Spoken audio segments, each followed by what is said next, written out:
Welcome to the Learner Experience Evolution, a podcast for corporate learning leaders, featuring interviews with change enthusiasts at Alencom and in the larger corporate L&D community. Welcome to another episode of the Learner Experience Evolution. I'm Michael Noble, VP of Alencom Advisory, and I'm your host for this episode. Our guest today is Jen Fox. We're very excited to have Jen with us. Jen is an expert in leadership, among other things, and has her own coaching and consulting practice. I first met Jen a couple of months ago when she was partnering with Alencom on an opportunity. So I already know that we're going to have a great conversation today. And let's get started. Welcome, Jen.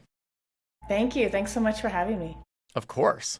Let's start out by having you tell us a little bit about your consulting practice and the work that you do. You bet. So I've spent the last five-ish, I'm in that starting to round down phase of life intentionally. 25 or so years, both inside and outside of organizations, primarily within the human resources function. But really the through line has been listening to employees, facilitating learning, and really driving organizational communication and cultural experiences. So that's taken a lot of different forms. In my coaching and consulting practice, I get to be that sort of outside voice that comes in and supports clients sort of with whatever leadership or organizational challenge that they might be going through. Very cool, very cool. So our theme in the podcast is change, right? We can talk about change in all kinds of ways.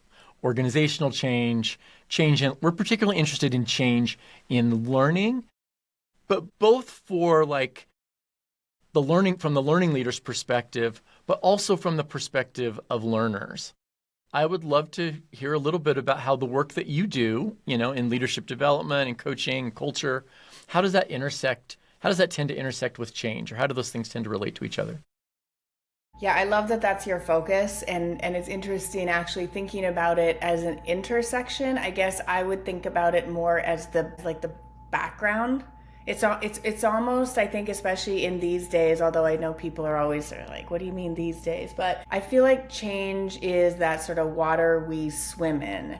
And our environment, whether it's, again, personal or professional, within an organization, within our school system, politics, whatever, we are bombarded with so much change at every level, at every moment, that I don't even think we recognize it anymore. And I think that makes it interesting when you do think about layering on, well, how do we learn about it? How do we get better at it? And I remember one of my earlier experiences learning, the sort of traditional leading change model. And it felt very groundbreaking because I could almost pinpoint a moment, okay, here's a change in a box, and now we're going to go through this process. And now, fast forward, 25 years since I took that very first class, and it's just everything is so fluid, and you're constantly at some different phase of navigating so many different changes at once. So I guess that's how I look at it right now. I think that it's the background we are in, and I don't think we're paying enough attention to how to navigate change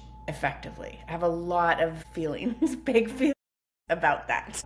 Well, I think there's some insight there. So I want to dig in a little bit on because if we're so immersed in change, if I extend that out, I'm like, okay, I'm trying to do a leadership development program or something, right? I'm assuming there's some discussion up front about even helping people recognize, because they're so immersed in change all the time, how do we define or draw some boundaries around what we're talking about from a definition or even kind of current state, future state where we want to go?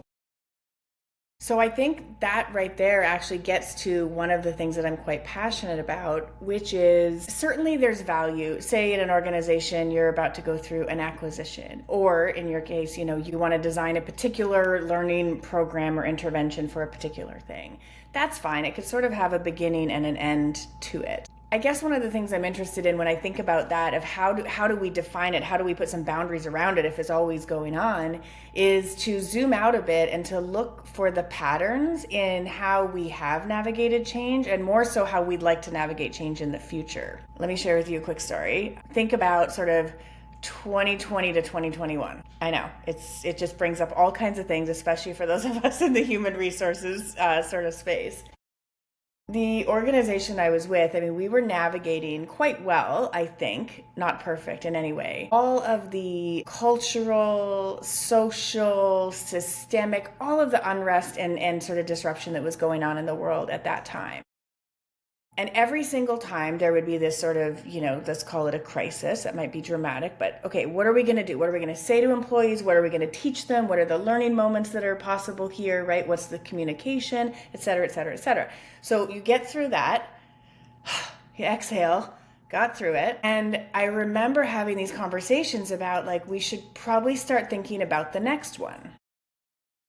But when the pressure's off and there's a million other things competing for your attention, it doesn't feel urgent. Well, we don't have to think too hard for how, we went days sometimes only in between, sort of huge events during that time. And here we'd go again. Crisis, communication, learning, intervention, bring the people in, all the stuff. So I guess when I'm thinking about how can organizations think about change if it's always omnipresent, is to think about what's the through line, what are the patterns, right? There's a pattern right there. We're great at crisis communication, maybe not so much at the sort of proactive, always on, sort of sustained support that we might want to do. We're not that great about being proactive and getting ahead of these things. And I think that that's a big missing piece. And I think if we're willing to sort of pause, take that time and to look back and say, what have we gotten right and what have we gotten wrong? And more so, where do we want to be in the future? I think there's a real opportunity to build that will help people navigate change and therefore become more resilient as you go forward and collectively then the organization itself. Yeah, I love where that's going. If the goal then becomes a certain change agility or a capability for the learner, for the learning organization, for the for the larger organization, that hey, instead of just being acted upon by all these different things that come at us, we're going to develop that capability, that skill set of managing change kind of proactively. I love that. I love that so much. I would love to hear, your progress in helping teams or moving programs kind of in that direction, if that's something that you feel like even baby steps have been made. So I can speak to an example that I have supported a client with that I think will answer, that question in terms of making those sort of baby steps. So they were going through fairly hefty organizational change. They knew that the model that they had in their company, it wasn't working. I use the phrase borrowed from Marshall Goldsmith all the time, what got you here won't get you there. It was truly one of those cases. And so in order to sort of, turn the ship, there was a lot of change they were facing, roles, organization, levels, compensation, job duties, really all of it. And I think that one of the things that I kept coming back to with that, this was a company, over 30 years old. Some of these habits and behaviors were deeply entrenched. I would say a sort of a recurring behavior of going for the quick fix Band-Aid solution that got them to a point where they had a sort of sum total of results that they weren't happy with. So part of supporting them and navigating through that change was every time one of those came up, for sure it would have been the path of least resistance. Every single time, taking the time to ask that question, is this the right decision, the right model, the right idea for this moment? Or is it for, and let's just say the horizon is 2 years, right? 2 to 3 years. It's such a hard, time right now to plan anything beyond that. So I think in practice, one of the things that people can do to help get better at navigate change, there's the looking at the patterns, right? As I said. But one of those baby steps is just recognizing that. Where are those sort of go-to behaviors that don't necessarily lead you to the results that you want to have? And what are those little questions, practices, checkpoints that you can have to keep you honest about changing the behaviors? You and I were just discussing, we're recording this after holiday, right? We're discussing, did we overindulge or not? So you think about on a personal level, it's so easy to understand. It's like, oh yeah, I would not eat Thanksgiving turkey and gravy and stuffing 365 days a year. However, in an organization, there's some of these default things that is just easier. There's no friction. We don't have the time to deal with it. So I think that's one of the things I would really offer in those baby steps is look for those little shortcuts, know where your weak points are, and then be able to, ask those questions with rigor and honesty honesty to be able to hold yourself accountable to start to change in the direction you want to go. Love that. Love that. So there's a couple things that came up in what you just said. If we're developing a change agility as a capability, right? How big is it and how does it scale, right? Because at some point we have to draw a line between, pretty much all of our practices need to change. And okay, this is the one that's most business critical right now at the moment that we target that. And you're facing inevitable resistance from people who, this is how we've done it, what we're doing. You're facing fatigue from, here we go again on, another change. What have you learned? And maybe you could share an example of in terms of facing those challenges, or what's going to work in terms of countering some of that inevitable resistance and fatigue. Yeah, and I don't know if my view is controversial. I could find as many people to agree with what I'm about to say as I could disagree, so whatever that means. I am more of a rip the Band-Aid and then let it settle kind of person. I feel there's pros and cons, right? There's the change it all, throw it all up, change it all. It can be crazy chaos. And then you're able to come down and settle and let the new system, learning, training, program, whatever to take. Or there's this serial change where it's just one thing after another, after another, after another. My own view is that that's what leads to the fatigue and the burnout. And it creates this feeling of what's next? Here we go again. As opposed to, I feel like if we can, in the case I was talking about with you, when we can put it all together and acknowledge this is significant, and we're going to break it down, we're going to make it digestible, but we're going to explain to you how the parts all go together. I feel like actually people have an extraordinary capacity to handle massive change. I mean, you don't have to, you look back to 2020, look at what the human nature just came through. I think we have a huge capacity to handle more than maybe what organizations sometimes think we do. So this drip feed of change, these little things, I think it causes fatigue. I also think it makes it very, very easy to keep old habits and behaviors in place. I think it feels impossible to keep momentum. I'll tell you, I was working on it with a potential new client, and at first they had a time frame of sort of end of this year, and then they thought, maybe on to next year, and then maybe a little bit further down the road. And I was like, that's great if your timeline has moved, but we won't start the engagement now. If it's a 3-month project and extend it for 12, let's start it in the 3 months when you're ready to do it, because it's just impossible to sustain things. Their business is going to change. There's a million things that are going to change between now and then. So I guess that's my sort of view of it. I like to think about going for the big bang, but doing it thoughtfully, keeping people at the center 100% of the time. And then, we're not going to get it all right. So there's always going to be some fallout from those pretty significant changes. And then we sort of course correct as we go there, as opposed to the always on. Okay, so that's takeaway number 2. If takeaway number 1 was about, change agility, I think takeaway number 2 is about the value of disruption, right? I hear you, because I think, okay, yeah, it is a little bit counterintuitive that we would want to make a change without ruffling any feathers, without disturbing the status quo, right? And change management, that shouldn't be the goal of change management. Right, which is, okay, let's see how we can make this change without really changing anything. Well, yeah. What's the point, right? And I think that's at the core of it. If you're changing a process that someone goes in and the way they submit their time, okay, fine. But if we're talking about change that requires human behavior, new skills, new learning, new application of skills to potentially new environments and settings, that we got to be all in on that. We can't dance around that and be like, let's try it out. I'll tell you, and all of my clients could testify to this, I loathe doing a pilot. I know this is a learning podcast and I might get flack for this. I'm all for trial. I'm all for due diligence. The reason I don't like positioning things, especially learning interventions, as a pilot is, to me, it signals to the organization, we're not sure. we're not quite committed. We don't really know if this is going to work, and therefore we're not actually going to hold you to account for trying this new thing or implementing this new behavior. So anytime a pilot comes up, I turn it into a phase. Okay, we'll call it phase 0 or phase 1, and we'll take the learnings from that, but we're not going to go out and call it a pilot, because I just think you're sort of like shooting yourself in the foot right from the get-go. Yeah, it's an experiment. It's optional. It communicates. Yeah. It's communicating. I get that. I like that. We'll do a phased approach from now on. So I'd be interested to hear, like, let's take one of your worst experiences that you've had in trying to pull off a change.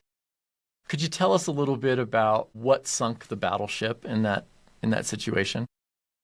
Boy, we're gonna get a little deep here. I mean, I've had a lot, right? I've just been, because my career has spanned so many different organizations. There was a time when I was on a team that I thought was highly dysfunctional, and yet nobody was talking about it. Picture one of these situations, well, the family dinner table is perfect since we're talking about the holidays, where everybody's just being like cordial and sort of nice, and there's these boundaries around here's what we're going to talk about, here's what we're not. But put that into a team environment. Magnify that by saying that that's an HR team. So you look around, where's HR for HR? Non-existent. In most organizations, it's non-existent. When I think about trying to navigate that change and trying to sort of lead from within, lead from below, influence without authority, I would say, is another sort of competency that would come up there. I would say some of the learnings that if I could look back, I would say I should have paid more attention to timing, should have been more in tune with the broader political landscape. I'm one of these optimistic people that like to think that everybody's like on the up and up. It's not necessarily the case. So I'm naive in that, I would say. And then I think just also sort of being able to sort of see the forest for the trees, right? Sometimes it's like drama and change happens at work and it just becomes everything. It's all consuming, right? And then you lay on, right? If there's external factors going on. I'm a mom of 3, so there's always something going on in my life, right? So I would say those are the things that the lessons, when I look back with hindsight, I'd say I could have done better. What I'm proud of, and I would say that this is one of the most important things that I feel so strongly about for people going through any type of change, is being true to my values. I'm clear about my values. I've done a lot of values work. I was able to have the courage to recognize and to sort of speak out and act when the environment was out of alignment with my values. And I think tap into that authenticity of just knowing what the cost was of that misalignment, for me. And when I think about, so often, people are in my coaching practice, so often we have this conversation. I don't know, should I stay? Should I go? Something's just not right. And I always go back to that, right? It doesn't have to be personal, but that fit, that inner fit, right? That feeling you get in the morning, like wanting to be somewhere. It's so rarely about the things that you're doing. It's so rarely about the task. It's about, how do you feel? Do you feel like you can, are you supported? Do you feel encouraged? Are you challenged? Are you learning? It's a lot of those types of things. And I think that we don't pay enough attention, because we're just like, go, go, go. And we don't pay enough attention to zooming out and saying, is this the right fit for me for right now? And I think that we're taught too early to find like the fit as though it's out there. And I like to have people just like shorten the timeline. Like, this chapter right now, for what's important to you, is this the right fit for you right now? And if not, then that's like, let's have that conversation, because there's so much possible, so much freedom to be had when you can go and actually pursue that right fit. And so I think that the through line between an individual's values and what they're committed to in the organization, that just have to pay a lot more attention to that. I think it's a huge unlock for employee retention, honestly. Okay, so that takes me to what will probably be our last question for today. But I'd love to hear, you've been doing this for a while. You've seen one of the great things about working with multiple different organizations is you have a good sense of like, oh, what are some of the unique things and what are some of the universals? I'd love to hear how you think, this is a different way of looking at change, but how is leadership development changing? And what do you see ahead in terms of that ongoing change as we try to be proactive about our own work? What change do you see on the horizon? Yeah, I love that question because it's just, I think leadership has never been more important. I think what's changing the most is that, especially as we have, 5 generations in the workplace now, and the newest generation demands authenticity. The commonplace leadership platitudes of the, love all the sort of the Druckers and the Coveys and all the guys. I have all the books, but those platitudes don't work anymore. This next generation will call you out in a heartbeat if there's dissonance between what you're saying and how you're showing up. I have an open door, and then you go and you share a complaint, and it goes sideways. No. So I think the trend in leadership development is going to be all about real-time experiential learning. It's how do we help to simulate? How do we help to coach? How do we help to provide that real-time learning? And then when we get it wrong, we clean it up. We learn from it, and then we move on and we apply that to the next setting. And I think that's what people are going to watch out for. I can tell you the leaders that I admire the most, they are not the perfect leaders in any way. They're the ones that had the courage to stand up in front of the room on the stage and say, I got this wrong. I made the wrong decision. I've learned from it. Here's what we're going to do different. That to me is just like, that's leadership. So I do think that is a trend that I see, is just more and more. That's going to bring a lot of pressure on leaders to really be intentional about what they say they're about and how they're actually showing up each and every day. So my summary isn't going to do justice to your answer, but what I'm kind of hearing is like a shift from like the almost performative leadership development to experiential, authentic, imperfect as it may be, but it is on that journey, it's that learner experience journey.